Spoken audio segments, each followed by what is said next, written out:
Right now, in the eastern Ukrainian region of Donbass, an incredibly violent and tragic drama is playing out.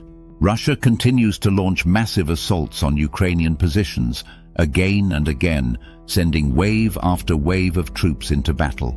These offensives come with enormous human costs, and the Kremlin shows little concern for the lives of the soldiers it sends to the front. Despite the staggering losses, Putin pushes forward with orders for continued attacks, often knowing full well that many of these men won't return. Looking closely at Russian losses over the past months, it becomes clear that what's happening is not just military miscalculation. It's a deliberate and reckless use of human life.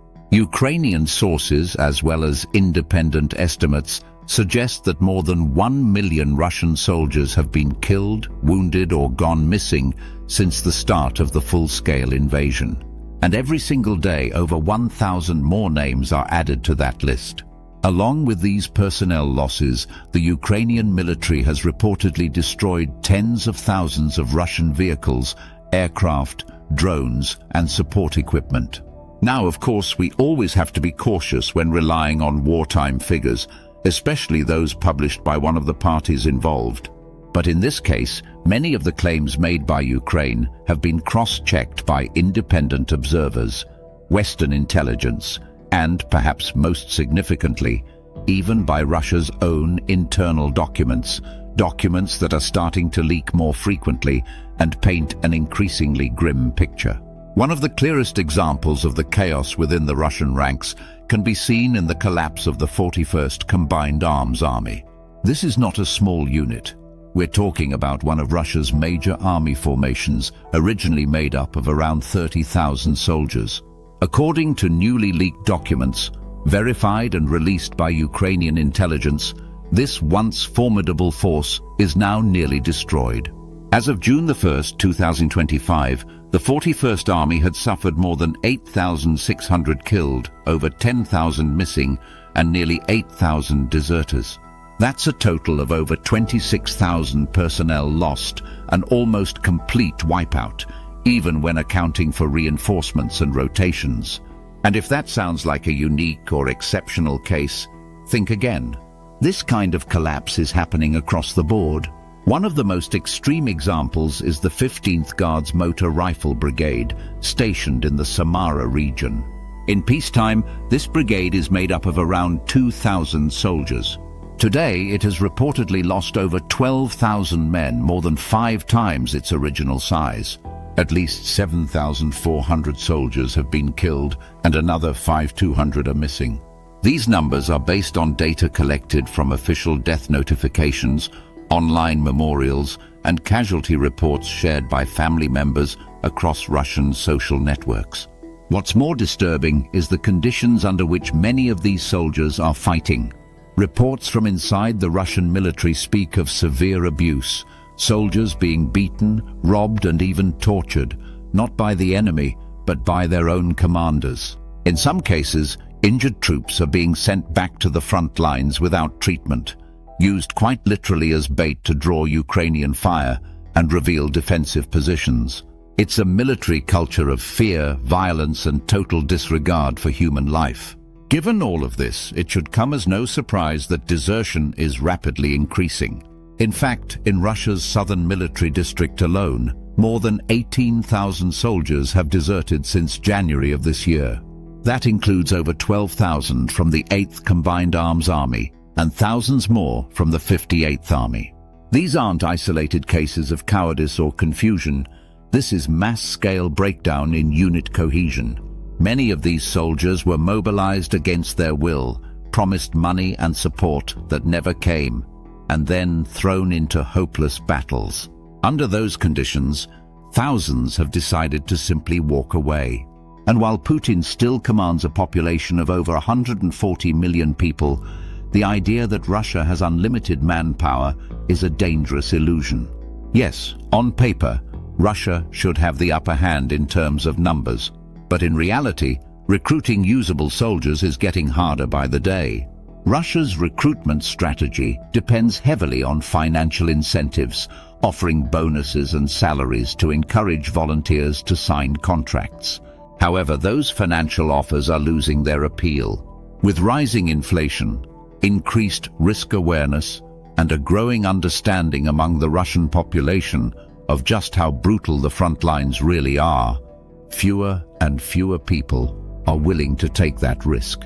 In the spring of 2025, Russia was managing to recruit around 40,000 contract soldiers per month. But by May and June, that number dropped to under 30,000, and it's still falling. In Moscow, the drop has been especially sharp. 80% fewer people are enlisting compared to the same period last year. While in 2024, nearly 200 men a day were signing up in the capital, this summer it's often fewer than 40. When you compare this with the 40,000 to 45,000 troops Russia is losing each month, it becomes obvious that the Russian military is shrinking, slowly, steadily, but undeniably. Even more troubling for the Kremlin is the financial cost of maintaining this war. Russia is now funding its military operations by draining its national wealth fund, a rainy day reserve built up over more than 2 decades. According to economists, if current spending trends continue, that fund could be completely empty by mid-2026. Once that happens, the government will likely no longer be able to pay its soldiers, offer enlistment bonuses, or maintain the illusion of a voluntary war. And without money, the only option left will be forced mobilization. But that's a risk Putin may not be willing to take. The last time he attempted mass conscription, back in the fall of 2022, the result was widespread unrest. Protests broke out across dozens of cities, and an estimated 700,000 people fled the country. At the same time, 300,000 men were mobilized, meaning that Russia effectively lost 1 million working-age men in just a few weeks. Today, the Russian economy is already short more than 5 million workers, so another wave of mobilization could do irreversible damage, not just to the war effort, but to the entire economic structure of the country. And unlike in 2022, the Russian people now know exactly what awaits them at the front. The stories of mistreatment, chaos, and mass death have spread through communities across the country. If Putin tries to force another draft, the response could be even more intense than before, both on the streets and at the borders. So where does that leave us? Russia's military, once considered one of the most powerful in the world, is now slowly unraveling under the weight of its own tactics. The offensive strategy of constant assaults and attrition is eating away at its own forces faster than Ukraine could ever hope to.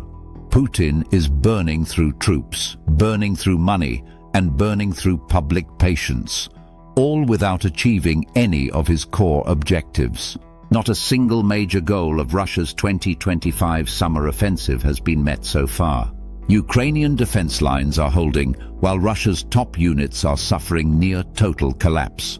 The longer this goes on, the weaker the Russian army becomes, and the harder it will be for the Kremlin to ever rebuild it. And if current trends continue, we may soon reach a point where Russia can no longer field an effective fighting force in Ukraine at all. The real question now is not whether Putin's strategy is failing. It clearly is, but how long he can afford to keep this going. With rising casualties, declining recruitment, financial exhaustion, and social unrest looming in the background, the Kremlin is running out of time, options, and, most importantly, soldiers. But I want to hear from you. What do you think? How long can Putin maintain his war machine before it breaks down completely? Are we already seeing the beginning of the end for Russia's military operations in Ukraine? Share your thoughts in the comments. I'll be reading and responding. If you found this breakdown informative, make sure to hit that like button, subscribe for more updates, and turn on notifications so you don't miss what's coming next. Thanks for watching. Stay sharp, stay safe, and I'll see you in the next one.